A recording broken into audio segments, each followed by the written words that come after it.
Ito yung UTIP machine dito sa Shared Planet 1 Luna Plaza. Nagamit ko ito ng 6 na beses sa isang linggo na may total run na 219 meters. Ito po yung head, capping, wiper. Ito naman po yung tamang pag-head bleed. Tapos mag-head kit na panatiling punasan yung capping at wiper.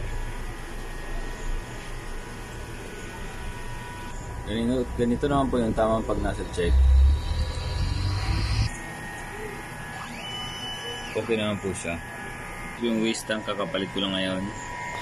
Ground wire, ABR. Naman po yung ink tank nasa tamang level na naman po. Ito yung consumable ko at stock on hand ko.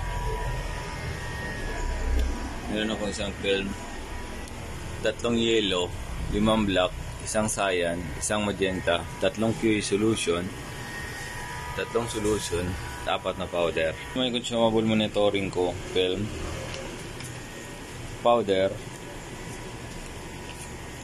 QE solution, white, black, yellow, magenta, cyan. Naman yung delay printer checklist ko. Ayos naman po. Yung production log ko, okay naman po siya. At dito na po magtatapos yung vlog ko. Salamat po.